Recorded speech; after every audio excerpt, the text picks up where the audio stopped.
کہ ایک آدمی گزر رہا تھا تو اسے جوتے کا ایک پیر مل گیا. جوتا بڑا مہنگا تھا, نیا تھا, ڈبے سے کسی کا گرا تھا, ایک پیر ملا.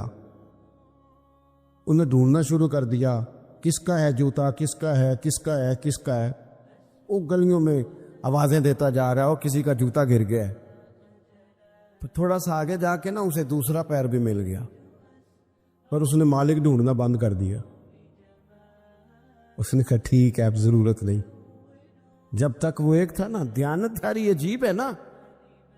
یعنی کسی کو کہے نا یہ مرغا بیمار تھا تو ذبح نہیں ہوا تو مر گیا, تو وہ کھائے گا تو اسے الٹی آئے گی, کہے گا یہ حرام ہے. صحیح کہہ رہا ہوں, میری بات ٹھیک ہے.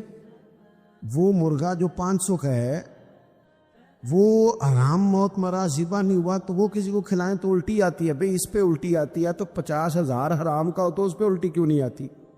او میرے دوستو, آج تو لوگ نسبت جوڑتے ہیں. یا میاں صاحب موجود ہیں, لوگ کسی بڑے بزرگ سے نسبت جوڑنے کے لیے نا خدمت میں جا کے بیٹھتے ہیں, کہتے شیخ ایک حدیث پڑھا کے اجازت دے دیں تاکہ ہمارا آپ سے تعلق بن جائے, نسبت کا, شاگردی کا. لوگ دعوے کرتے ہیں, کہتے ہیں میں نے فلاں بزرگ کی زیارت کی, فلاں بزرگ کی میں نے زیارت کی. آپ کو بہت سارے لوگ ملیں گے جو کہیں گے جناب میں 90 سال کا ہوں, میں نے فلاں شیخ کو دیکھا.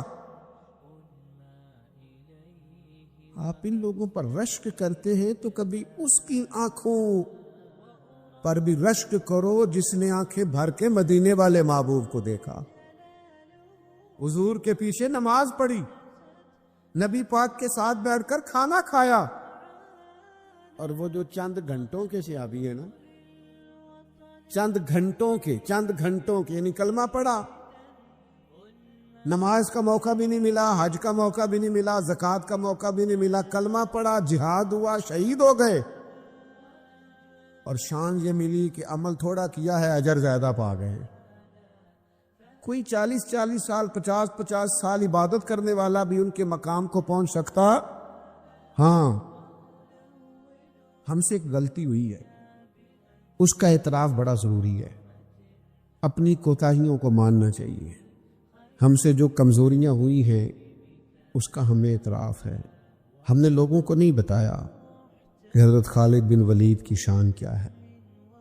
ان پر مستقل جمعوں کے خطبے نہیں رکھے گئے, الگ سے کانفرنسیں نہیں کی گئی. ہم نہیں بتا سکے لوگوں کو کہ حضرت زبیر بن عوام کی شان کے آدمی تھے. ہم نے نہیں لوگوں کے سامنے ذکر کیا کہ حضرت طلحہ بن عبید اللہ کی عظمت کیا ہے, کس پائے کا قرآن کا عالم ہے جناب سیدنا عبداللہ ابن مسعود. ہم نے نہیں بتایا آپ کو کہ کیا شان ہے جناب عمار ابن یاسر کی. ہم نہیں تذکرہ چھیڑ سکے لوگوں کے سامنے کہ حضرت سالم مولا کون ہے. لوگوں کو تو ڈھب سے نام نہیں آتے صحابہ کے. حضرت جابر ابن عبداللہ رضی اللہ تعالیٰ عنہ جن کا جگہ جگہ تذکرہ ہے, ہم نے مستقل ان پر جمعے نہیں پڑھائے. ہمیں اپنی کمزوریوں کا اعتراف ہے. جناب ابو عبیدہ بن جراح امین امت, نہیں اس طرف تذکرے ہو سکے, یہ کمزوری ہے. لیکن میرے بھائیوں, جن لوگوں کو زندگی میں ڈپریشن رہتا ہو نا, انزائٹی رہتی ہو, بڑی جلدی کسی بھی بات پہ ہاتھ پیر پھولتے ہوں, انہیں چاہیے کہ جناب خالد بن ولید کو پڑھے. انہیں چاہیے کہ حضرت سعد بن ابی وقاص کو پڑھے. جو سمجھتے ہو نا بڑا میری طبیعت پہ خوف طاری ہوتا ہے اور میرے بچے ڈرتے ہیں, سہم جاتے ہیں, انہیں چاہیے کہ اپنے بچوں کو مولا علی شیر خدا کی بات سنائیں. سناؤ اپنے بچوں کو قصے خیبر و خندق کے. کہانی سن کے حیدر کی دلوں سے ڈر نکلتے ہیں. کہانی سن کے حیدر کی دلوں سے رج کے مال کماؤ جائز طریقے سے, کوئی منع نہیں. اپنے بچوں سے کہو بہترین بزنس مین بنے اور سارے پہلو دیکھیں کہ کس طرح تجارت مضبوط ہو سکتی ہے. اور تجارت آپ اکیلے نہیں کرتے. آپ کی فیکٹری میں 1500 لوگ کام کرتے ہیں, سب کا چولہا جلتا ہے آپ کے وسیلے سے. تجارتیں بند نہیں کریں, خوب تجارت کو فروغ دیں, لیکن ساتھ ساتھ نا حضرت عبد الرحمن ابن عوف کو بھی پڑھیں. ساتھ سیدنا عثمان غنی کی زندگی کا مطالعہ بھی کریں. ذرا دیکھو یہ تاجر ہی تو تھے. یہ کیسا شان والے تاجر ہیں جناب عثمان غنی کہ یہ آتے ہیں تو محبوب ذرا اپنے لباس مبارک کو اور درست کرتے ہیں. سیدہ عائشہ صدیقہ عرض کرتی ہیں حضور آئے تو جناب ابو بکر بھی ہیں، جناب عمر بھی ہیں، لیکن عثمان تو اچھا مزاج کے نرم ہے، طبیعت کے ٹھنڈے، اور آپ نے اس قدر اہتمام فرمایا. تو کریم فرمانے لگے جس سے فرشتے حیا کرتے ہیں میں اس کی حیا نہ کروں؟ اور خدا کے بندو جس کی فرشتے حیا کریں، جس کی حضور حیا کرے، پھر وہ کتنا بے حیا ہے جو حضرت عثمان کی حیا نہ کرے. تو سمجھو آپ حضرت عبد الرحمن ابن عوف کے پیچھے نبی کریم نے نماز پڑھی ہے. ایسا تاجر، اتنا بڑا آدمی کہ محبوب جن کے پیچھے نماز پڑھے کتنا کو پاکیزہ ہوگا ان کا سرمایہ. تو میرے دوستو ہر صحابی کے بارے میں آپ دیکھیے نا، جن کو شوق ہے زندگی میں ریسرچ کا، تحقیق کا، تو آئیں جناب ابو ہریرہ رضی اللہ تعالیٰ عنہ کو پڑھیں، حضرت معاذ ابن جبل کو پڑھیں جناب عبداللہ ابن عمر کو جو حج کے سب سے زیادہ مسائل جانتے ہیں، لوگ ان کی طرف رجوع کرتے ہیں. آئیں ان لوگوں کو دیکھیں، آپ کو ہر آدمی چمکتا ہوا ستارہ ملے. میں آپ کی خدمت میں عرض کروں، میں نے پہلے کہا ہے ہمیں اپنی غلطی کا اعتراف ہے، لیکن میں آپ سے عرض کروں گا کہ ابھی بھی غیر تحقیق کر لیتے ہیں، وہ مطالعہ کرتے ہیں صحابہ کی زندگیوں کا. چند ایک کتابیں میری نظر سے گزری جو مشرکین کی اور دیگر کفار کی لکھی ہوئی ہیں، لیکن وہ جگہ جگہ مثالیں لیتے ہیں خلفائے راشدین سے، وہ چیزوں کو سمجھتے ہیں. وہ کہتے ہیں دیکھو کس نے بہترین حکمرانی کی. دیکھو حضرت ابو بکر صدیق رضی اللہ تعالیٰ عنہ. پتہ ہوتا کیا ہے، کچھ لوگ ایسے ہوتے ہیں جو اپنے من کو ہمیشہ تازہ رکھتے ہیں. دیکھیں نا، بعض لوگ زندگی میں ملتے ہیں جو آپ کو تلخ کر دیتے ہیں، آپ کے رویے میں سختی کو کچھ ایسا کر جاتے ہیں کہ آپ ناراض ہوتے ہیں، آپ کو غصہ آتا ہے، آپ کی طبیعت پر کچھ غبار چڑھتا ہے.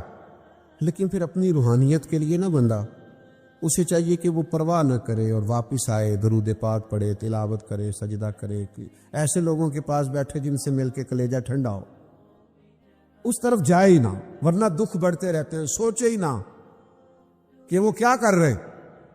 میرے بھائی یاد رکھیے گا اور اس کو سمجھیے گا، حضرت صدیق اکبر رضی اللہ تعالیٰ عنہ کی زندگی کو آپ پڑھیں گے تو آپ کا مزاج تر و تازہ ہو جائے گا. یعنی جو لوگ کسی چیز کی پرواہ نہیں نہ کرتے، مست رہتے ہیں، جان ہے عشق مصطفیٰ، روز فضو کرے خدا. اور جس کو ہو درد کا مزہ، جس کو ہو درد کا، یعنی درد کا بھی مزہ ہوتا ہے، جس کو ہو درد کا مزہ، وہ نازے دعا اٹھائے کیوں اور پھر کے گلی گلی تباہ، ٹھوکرے سب کی کھائے کیوں، دل کو جو عقل دے خدا تو تیری گلی سے جائے کیوں. یعنی آپ دیکھیں کہ ایمرجنسی نافذ ہے ہجرت کی رات، لیکن جو بندے تازہ ہیں وہ تازہ ہیں. حالات بڑے خراب ہیں، کافی پیچھے لگے. حضرت صدیق اکبر کی طبیعت کی تازگی دیکھیے. اپنے بیٹے سے کہنے لگے کہ آپ نے سارا دن خیال کرنا ہے کفار کیا سازشیں کرتے ہیں، رات کو خبر دینی. ایمرجنسی میں تازہ چیزیں نہیں ملا کرتی، لیکن غلام سے کہا بکریاں سارا دن سائیڈوں پہ چرانا، رات کو غار ثور کے پاس لے آنا، میرے نبی کو تازہ دودھ ملنا چاہیے. اپنی شہزادی جناب اسماء بنت ابی بکر سے کہا تازہ کھانا پکا کے غار ثور میں پہنچانا. جس طرح کچھ لوگ پورے طور پر اپنی طبیعت کے لحاظ سے محو نہیں ہو جاتے کسی کام میں. ہمارے ہاں بھی لوگ شاگرد ہوتے ہیں پر کوئی نہیں ہوتے، مرید ہو کے بھی مرید. وہ مننا بھی کدا مننا ہے، کدے مان لیا تے کدے منیا ہی نہ.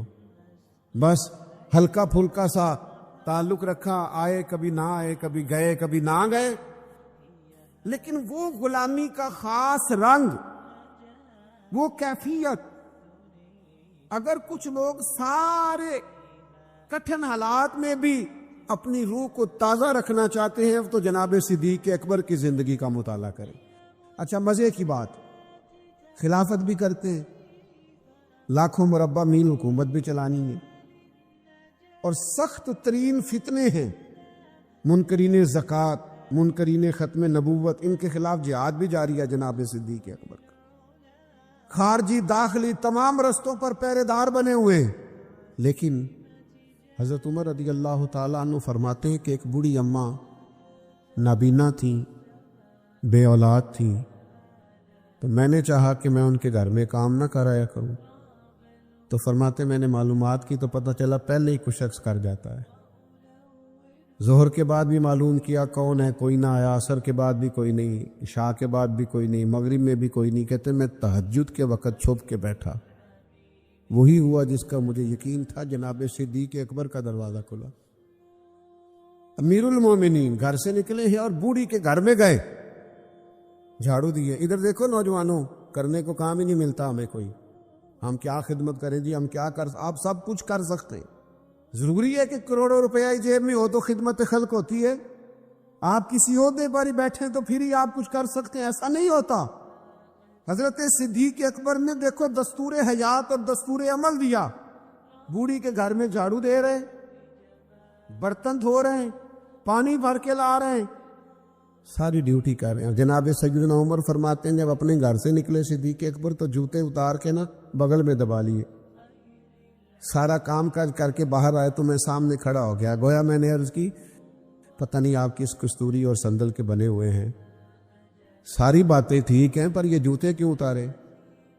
تو فرمانے لگے یار جوتوں سے آواز پیدا ہوتی ہے، بوڑھی کی ڈیوٹی کرنی ہے، کو سارے محلے کو تو نہیں نہ بتانا، ڈیوٹی کرنی یعنی سارا دینی کام کرتے ہیں پر اپنی طبیعت کو تازہ رکھنا ہے، مگن رہنا ہے۔ ہم لوگ نا صحابہ سے سیکھتے نہیں، ورنہ ایک ایک سے سیکھتے جاؤ تو دیوانے ہوتے جاؤ، طبیعت حشاش بشاش ہوتی جائے، مزاج میں ٹھہراؤ آتا جائے۔ یہ بڑے ہی حسین لوگ تھے، میں کہتا ہوں جو کسی ایک کو بھی پڑھے گا دیوانہ ہو جائے گا، ان کے پیچھے چلے گا تو دیوانہ وار غلامی کرنے کو جی چاہے گا۔ بڑے میٹھے، بڑے رسیلے، بڑے سجیلے، بڑے عظیم لوگ، زندگیاں بڑی معنی خیز گزاری، بڑی۔ دیکھیے دو چار لوگوں نے حضور کی خدمت میں عرض کیا تھا ہم اپنا سارا مال ہی اللہ کے راستے میں دینا چاہتے ہیں۔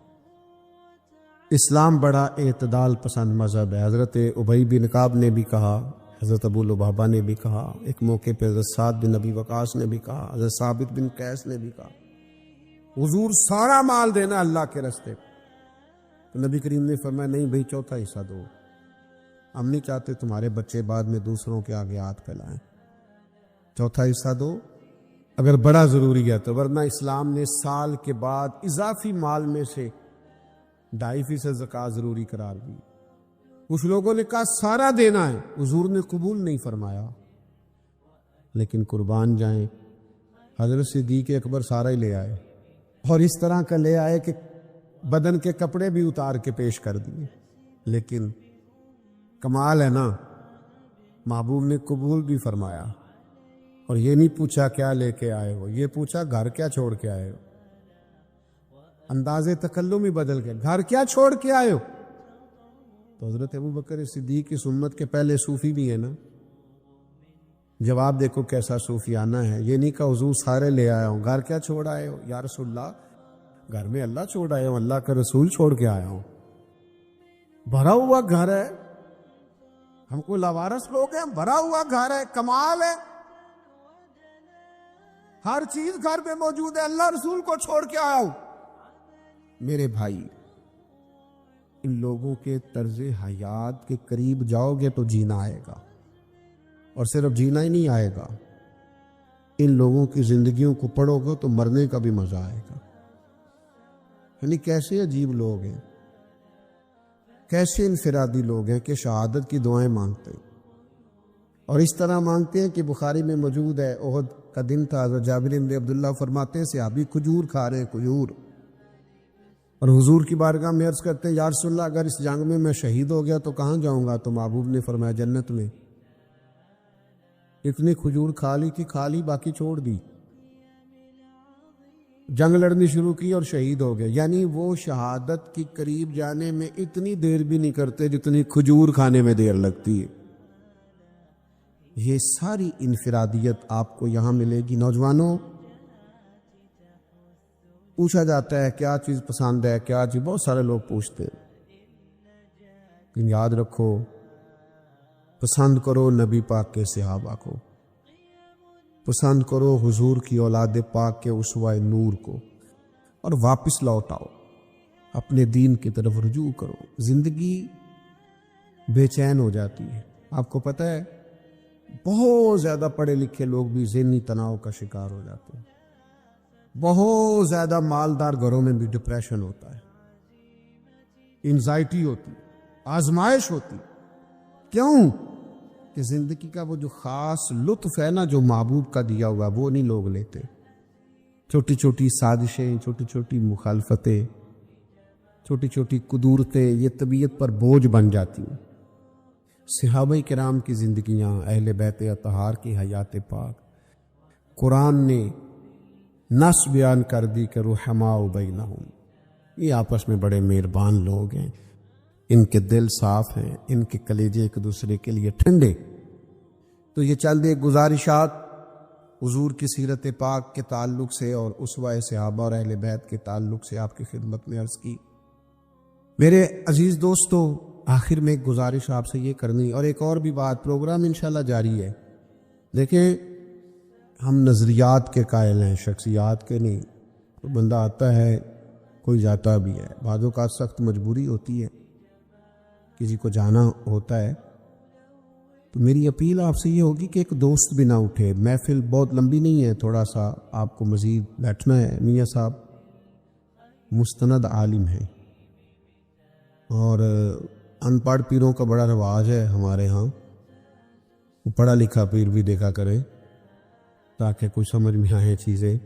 وہ مجھے تو تھوڑے دن پہلے ایک جگہ میں نے بول دیا، تو مجھے بعد میں پتہ چلا کہ وہ اللہ خیر کرے، وہ محفل کرانے والوں کی کلاس لگ گئی۔ بعد میں نے وہاں کہہ دیا، میں نے کہا یہ جاہل پیر نا اپنے آستانے پہ مدرسہ نہیں بناتے، وہ اس لیے نہیں بناتے کہ ان کو پتہ ہوتا ہے کہ اگر یہ بچے پڑھ گئے تو ہمیں پیر کوئی نہیں ماننا انہوں نے، لہذا وہ سرے سے علماء کی مخالفت کریں گے، علم کی مخالفت کریں گے۔ جس طرح کبھی وڈیرے جو ہوتے تھے وہ اپنے دیہاتوں میں، گاؤں میں سکول نہیں بننے دیتے تھے، وہ کینسن ہے ماڑے دے بچے پڑھ گئے جی ساڑیاں بجن پٹھے کون پائے گا، زیادہ ان کو ان پڑھ رہنے۔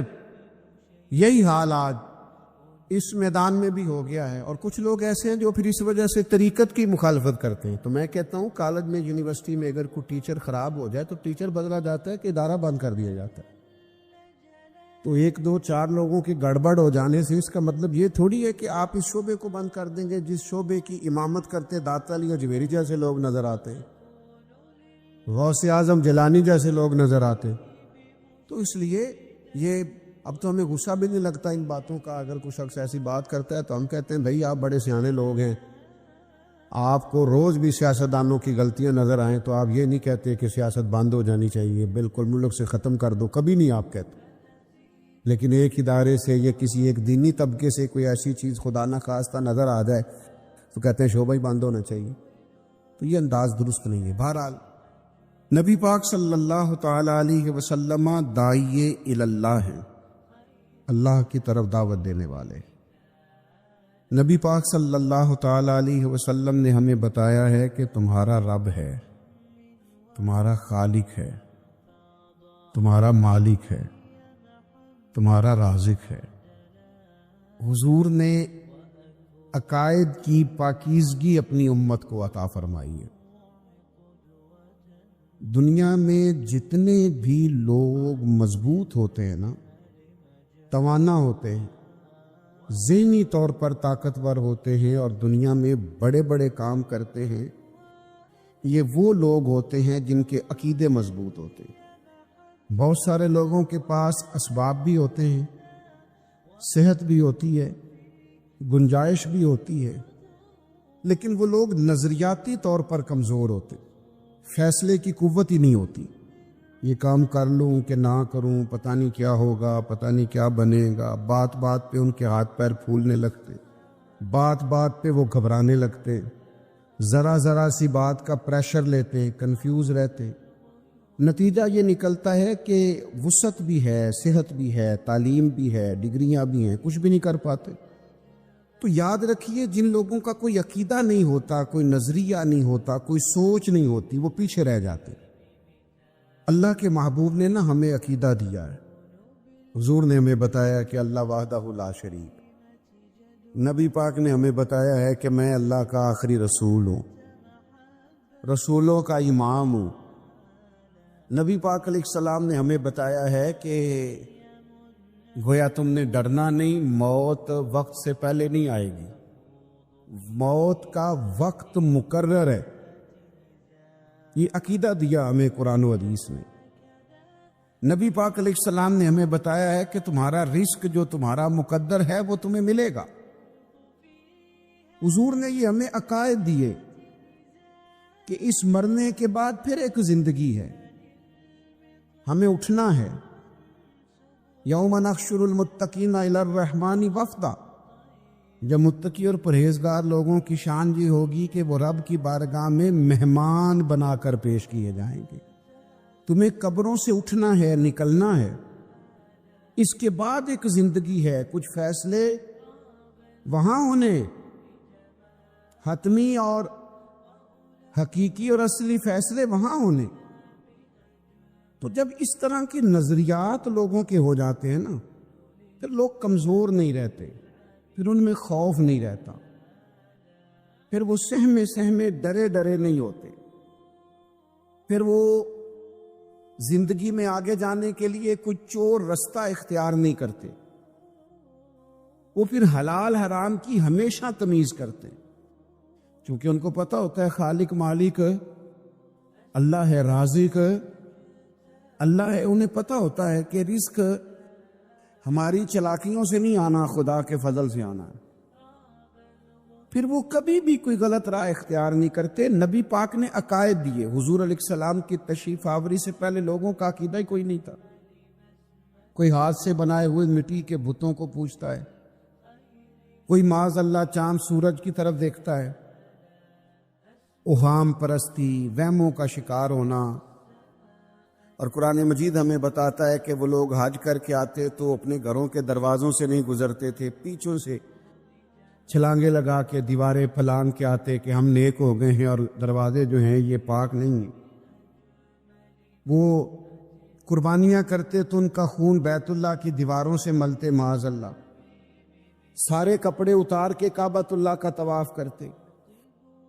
ان کے اندر وہم تھے، اوہام پرستی تھی، طرح طرح کی چیزیں ان کے دلوں میں آ گئی تھی۔ نبی پاک تشریف لائے تو کریم رسول داعیہ اللہ ہیں، حضور نے ان کے نظریات کو مضبوط کر دیا، حضور نے انہیں پختگی عطا کر دی، طاقتور کر دیا ان کے ذہن کو۔ یہ حدیث آپ سب نے یاد رکھنی ہے، ذہن میں بٹھانی ہے۔ حضرت عبداللہ ابن عباس رضی اللہ تعالیٰ عنہ بیان فرماتے ہیں کہ نبی کریم علیہ السلام نے مجھ سے فرمایا کہ عبداللہ، ساری دنیا مل کے تیرا کچھ بگاڑنا چاہے نہیں بگاڑ سکتی جب تک اللہ کی حکمت کا تقاضا نہ۔ بلا وجہ ڈرنا، بلا وجہ سہ میں رہنا، بلا وجہ حالات کے سہمے ہوئے لوگوں کو بتا دو، حالات بدل جاتے ہیں، ایک جیسے نہیں رہتے۔